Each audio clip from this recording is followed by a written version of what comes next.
Nah, ini yang dari backward design. Terus ini yang untuk constructive learning, jadi kurikulum itu ada learning activities-nya, ada validasinya, dan kompetensinya ini eh, dilakukan berdasarkan dual assessment, teaching, learning, dan LO. Nah, tadi seperti di atas tadi ada istilah education 4.0. Jadi 4.0 ini tidak hanya industri 4.0, ada juga education 4.0, apalagi ini di-trigger oleh adanya pandemi yang benar-benar merubah kebiasaan hidup kita. Jadi belajar itu sekarang tidak hanya di kelas, tapi bisa di mana saja.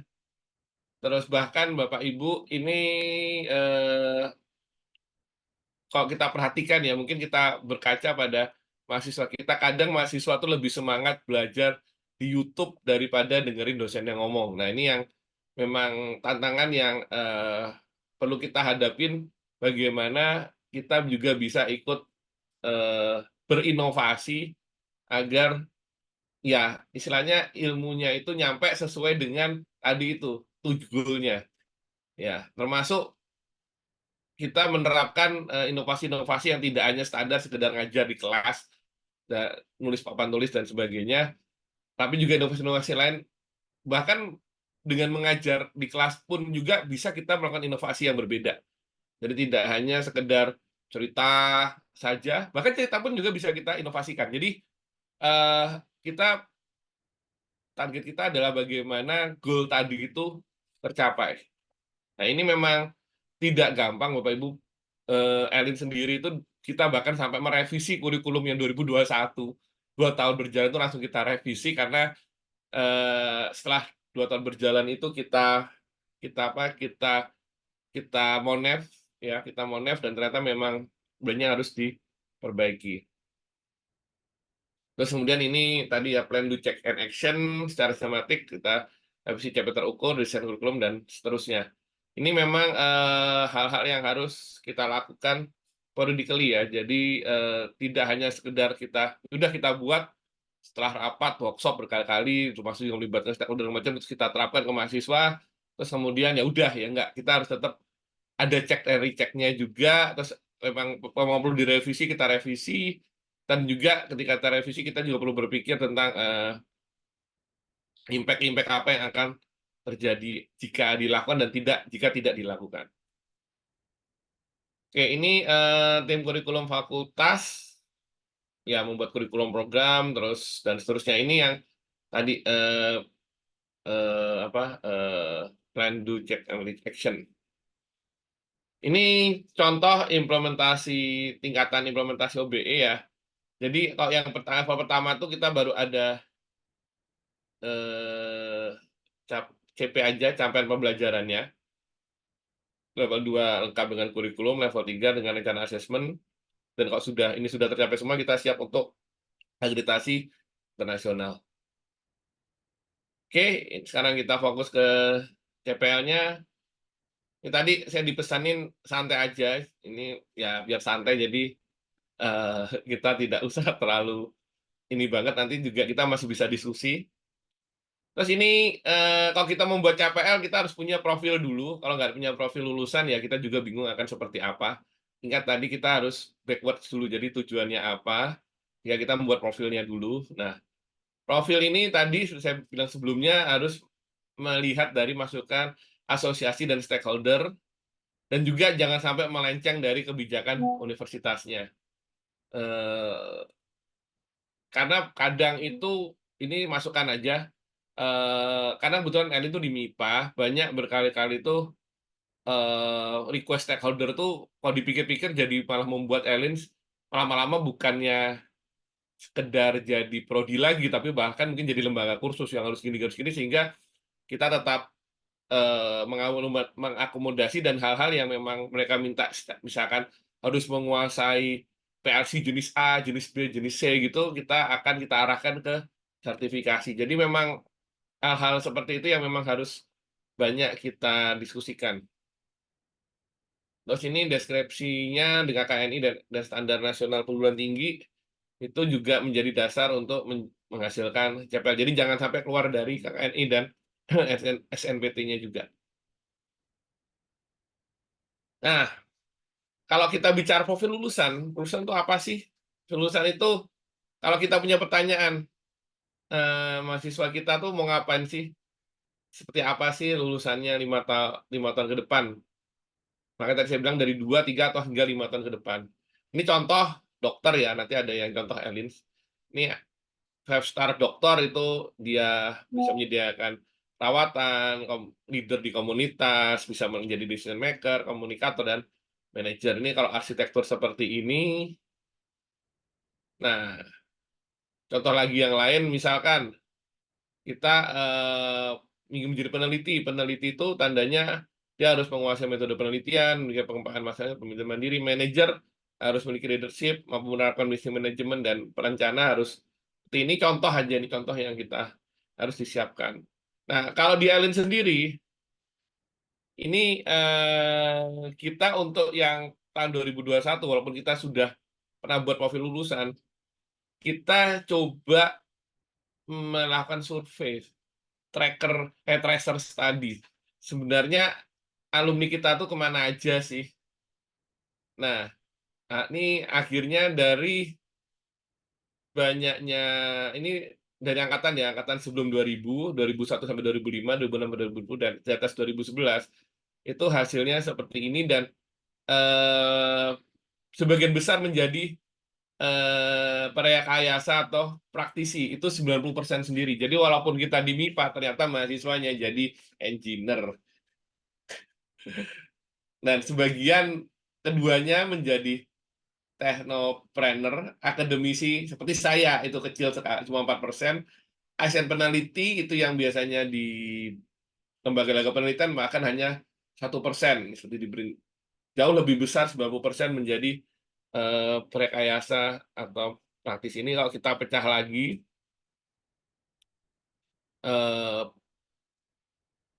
per ininya ya, per detailnya lagi, ini seperti ini. Jadi yang ini macam-macam ya, engineer-nya ada jadi technician, supervisor, analis, automation engineer, control engineer, electrical, software engineer, dan sebagainya, termasuk orang kantoran atau officer. Ini yang profil lulusan yang kita kita apa kita lakukan kemarin sebelum melakukan perubahan kurikulum. Jadi kita ingin benar-benar apakah profil lulusan kita ini masih jalan atau masih sesuai atau tidak. Nah, ini yang kita lakukan kemarin untuk penentuan profil lulusan untuk membuat kurikulum berbasis OBE. Ini kemudian kita kalau lihat pengertiannya, ini CPL, CPMK, ini CPL itu levelnya di prodi atau ada namanya PLO, dan PLO itu akan dibebankan oleh ke kuliah-kuliah. Jadi kuliah. Jadi kalau kita buat PLO itu ada tuh, kalau di Alin itu ada 5, saya lupa apa aja. Dan itu lima itu akan diadopsi oleh beberapa mata kuliah. Nah, kemudian ada CPMK. CPMK atau kalau di kami sebutnya pasti bahasa Inggrisnya adalah LO atau Learning Outcome, itu nempel di mata kuliahnya. Ada berapa tergantung dari kebutuhan mata kuliahnya, dan itu kalau di kami itu disusun oleh lab. Jadi di departemen kami itu ada 6 lab riset dan 3 lab layanan. 3 lab layanan maksudnya adalah lab untuk melayani praktikum, dan lab riset adalah tempat riset dosen dan mahasiswa. Dan dari 6 lab riset ini kita ada yang pertama ada laboratorium elektronika dan instrumentasi. Ini namanya masih laboratorium elektronika dan instrumentasi karena memang ini dibawa langsung dari fisika dulu. Terus yang kedua, laboratorium sistem tertanam dan robotika. Ini tempat saya sekarang di bawah sistem tertanam dan robotika karena memang S3 saya fokusnya di robotik. Jadi kalau dilihat tadi profil saya rata-rata berbau robot. Eh, Terus yang ketiga ada sistem komputer dan jaringan. Yang keempat ada sistem cerdas, dan yang kelima ada rekayasa perangkat lunak dan data, dan yang keenam ada eh, algoritma dan komputasi. Nah, lab riset yang ikut menyusun kurikulum prodi S1 Elin itu kita disupport oleh 4 lab riset. Yang pertama adalah ya jelas lab riset elektronika instrumentasi sendiri. Yang kedua adalah lab sistem tanam dan robotika. Yang ketiga adalah sistem komputer dan jaringan, dan yang keempat adalah sistem cerdas. Jadi 4 lab riset ini yang kemudian bersama-sama menyusun kurikulum bersama ada tim kurikulum juga, dan juga termasuk menentukan CPL sorry bukan CPL apa CP dari mata kuliah berdasarkan dari PLO dari prodi. Nah, sub CP ini adalah bagian dari CPMK. Nah, ini kalau kita lihat diagramnya seperti ini, Bapak Ibu. Kemudian ini untuk penyusunan CPL, gimana caranya? Ini dulu masih ban PT ya, ini kita bisa menggunakan LAM saat ini. Ini seperti ini,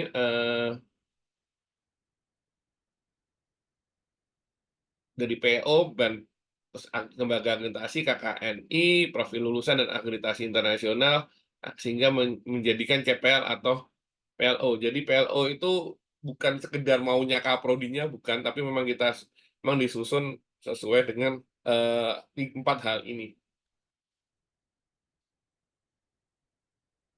Nah, anatomi LO atau learning outcome, kalau tadi sudah CPL ya, ini sekarang CPMK, LO itu CPMK, itu kita nyusunnya bisa menggunakan rumus ini. Ada kata kerja, kata benda, dan adverb, kata keterangan. Misalkan mampu menyusun rancangan proyek kewirausahaan kecil dan menengah. Yang merah ini adalah verb-nya, kata kerjanya, terus kata kerja yang menjadikan itu adalah sebuah kemampuan. Jadi kata kerja itu mewakili kemampuan atau behavior. Terus kata bendanya itu adalah bahan kajiannya atau subject matters-nya, itu warna hijau. Dan warna ungu ini adalah kewirausahaan kecil dan menengah, ini konteksnya.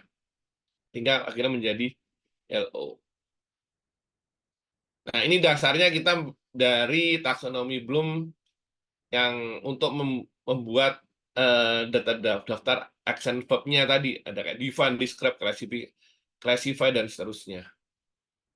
Yang masing-masing ada urutannya dari member, understand, apply, analyze, evaluate, and create. Ini semakin tinggi, maka makin semakin advance. Jadi kita harus menyesuaikan juga sebenarnya PLO tadi lagi, PLO-nya itu akan seperti apa, dan mata kuliah yang akan mensupport PLO atau CPL tadi itu butuh seperti apa ininya, apa namanya,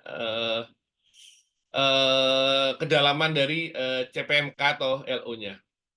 Apakah hanya sekedar sampai understand, apply, atau seperti apa, ini tergantung dari mata kuliah yang mendukung PLO tadi. Tapi kalau satu paket, harapannya memang yang advance itu ada, walaupun tidak setinggi dari ketika untuk jenjang S2 maupun S3. Jadi kita juga ketika menyusun kurikulum harus memperhatikan juga di level S2 dan S3-nya. Jangan sampai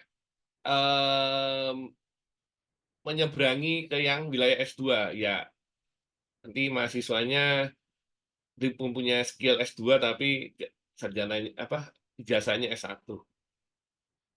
Oke, ini rata-rata yang digunakan di abad 21 ini, LO-nya adalah communication skill, critical thinking, dan seterusnya. Ini bisa dipakai untuk bahan membuat tadi CPMK atau LO-nya. Nah, sekarang gimana kalau kita mau buat kurikulum berbasis outcomes? Nah, kurikulum pengertian ini kami sudah tahu ya. Jadi kurikulum itu bukan hanya daftar mata kuliah ya. Jadi benar-benar harus mencakup capaian pembelajaran, materi pembelajaran, proses pembelajaran, hingga ke asesmen, penilaian dan asesmen. Ini masih pakai SNPT yang lama ya, 2015, tapi ya ini masih oke. Penyusunan materi mata kuliah. Nah, kita kok materi mata kuliah ada tadi ya, sesuai dengan taksonomi Bloom. Ini paling bawah itu di level remember, understand, apply, analyze, terus akhirnya yang create, evaluate. Nah, ini mata kuliahnya ini juga tidak ada satu mata kuliah langsung semuanya. Itu serem itu. Biasanya kalau yang ini, misalkan kalau di bidang kami itu ada namanya elektronika elektronika digital. Nah, itu biasanya masuk ke introductory. Terus kalau elektronika lanjut itu mungkin di sini. Kalau robotik aja kita juga ada robotika biasa sama robotika lanjut. Nah, itu memang robotika biasa di sini, robotika lanjut di sini dan seterusnya. Sistem kendali kita ada pengantar sistem kendali di sini, ada sistem kendalinya, ada next-nya lagi. Jadi memang penyusunan materi kuliah itu benar-benar harus mengikuti taksonomi Bloom yang nanti akan menjadikan peta kurikulum. Jadi misalkan mata kuliah A ini syaratnya apa, mata kuliah B syaratnya apa tuh dasarnya memang harus ada dari sini. Jangan sampai ujuk-ujuk apa tiba-tiba ada mata kuliah misalkan mata kuliah advance Internet of Things IoT, terus kami juga ada teknologi IoT itu ternyata tidak ada prasyarat ke arah yang introduction-nya. Itu kan aneh jadinya. Jadinya aneh karena dia bisa jadi tidak akan bisa mahasiswa yang ngambil ternyata nanti masih belum ngerti. Misalkan IoT biasanya basic yang dasarnya adalah jaringan. Nah, ternyata dia belum ngerti tentang networking, tapi total ngambil IoT yang dimana IoT itu lebih ke fokus ke teknologinya, malah nanti mahasiswanya nggak nyambung, nggak tahu apa itu TCP/IP dan seterusnya. Nah, ini contoh pemetaan bidang kajian ini punyanya Elins ya. Saya langsung ambil. Sebenarnya di sini ada contohnya juga yang punya Ristek Dikti, tapi saya itu yang dipakai contohnya dari saya nggak tahu dari prodi apa ini saya ngambil punyanya Elins. Ini sendiri teman-teman bisa download sendiri di webnya FMIPA UGM untuk kurikulumnya Elins terbuka umum. Ya ini yang eh, kita petakan seperti ini. 1, 2, 3, 4, 5 ini apa itu sesuai dengan bidang kajiannya. Nah, ini ada di apa namanya di dokumennya lebih lengkapnya ya. Apa aja itu capaian tanpa belajar untuk pengetahuan dan mulun dan keterampilan khusus. Sudah sampai kita petakan seperti ini.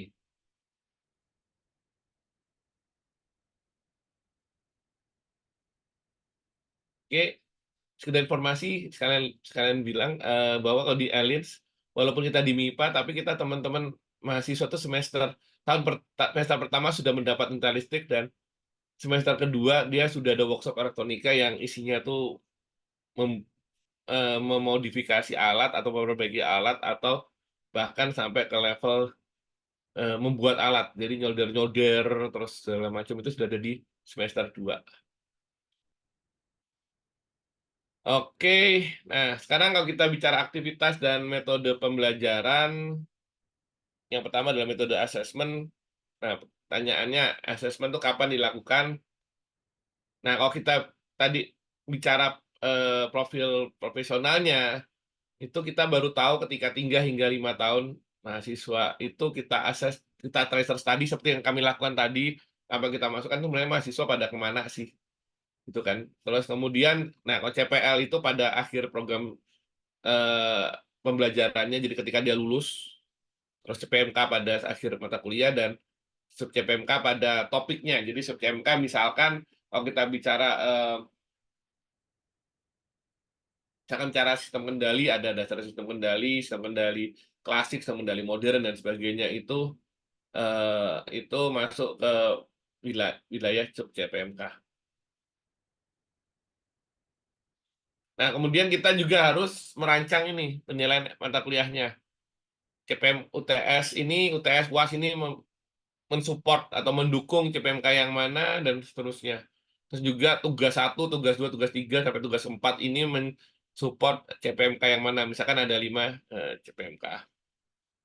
Nanti saya bisa kasih lihat punyanya salah satu contoh ya, RPS atau di tempat kami namanya RPKPS, eh, salah satu mata kuliah dari Alins.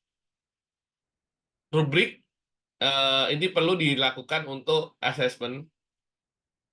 Nah, ini yang nyusun siapa, otomatis tim kurikulum. Kalau di kami tim kurikulum dibantu oleh lab riset. Seperti ini, lebih menilai kompetensi lulusan.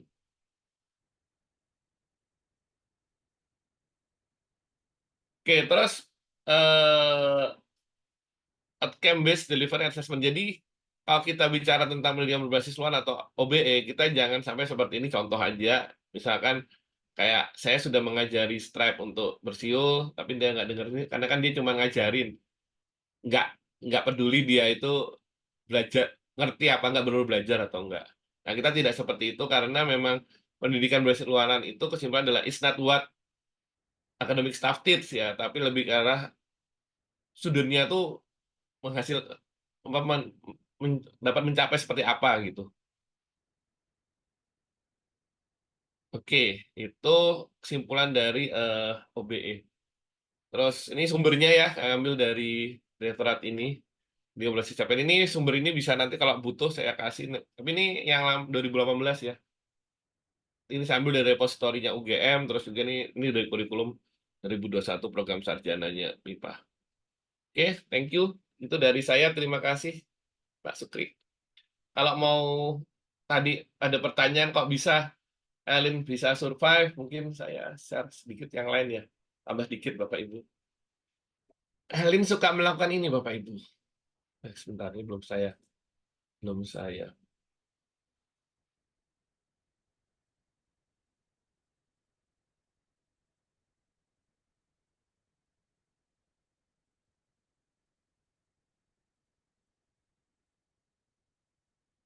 Ini kita sering melakukan promosi Bapak Ibu, khususnya kelas internasional. Jadi Elins itu punya 2 kelas, yaitu kelas reguler yang masuknya lewat UTUL, UTBK, itu kita jarang promosi, biasanya promosi di level apa namanya, di level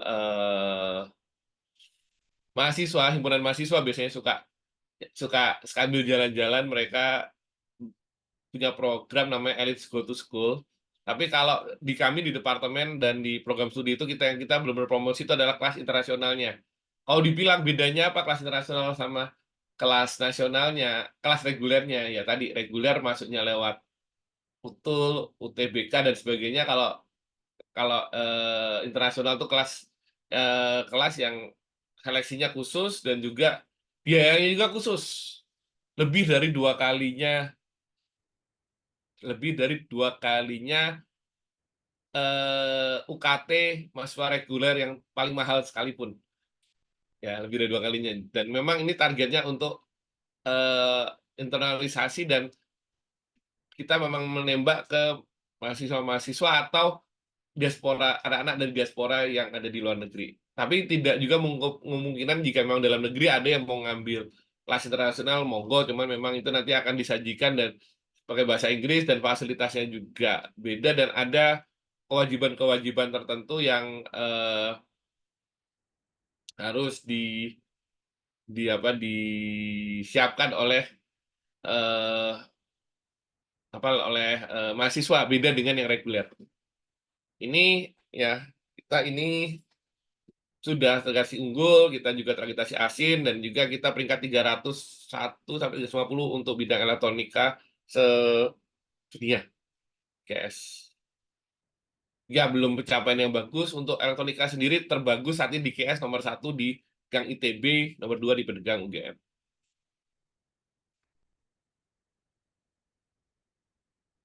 Nah, ini sudah skip aja, skip aja, skip aja. Nah, ini biasanya yang suka kita ceritakan ke mereka. Sebenarnya mereka masuk Elin akan seperti apa sih? Ini ada produk-produk riset mahasiswa yang banyak sekali yang dihasilkan oleh mahasiswa.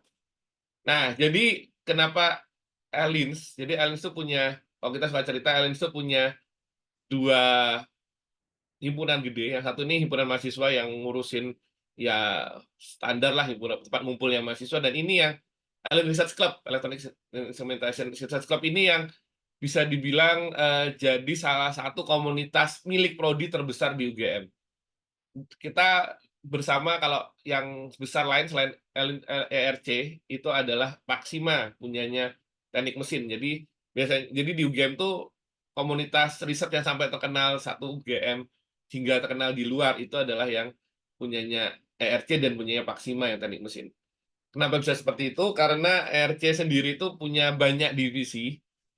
Itu ini ada kurang satu ya, ini satu lagi tapi belum sempat kita tambahkan. Jadi ada robotik, ada aero ini yang terkait dengan yang terbang-terbang, ada Linux dan jaringan, dan kreasi dan inovasi. Kreasi dan inovasi ini yang tempat mahasiswa yang istilahnya future, yang istilahnya mencoba membuat sesuatu yang beda. Ini biasanya larinya nanti ke PKM, gemastik, dan lain-lainnya. Ini robotik ini ya jelas ke robot, aero ke yang lain, dan Linux dan jaringan ini yang hubungannya ke networking.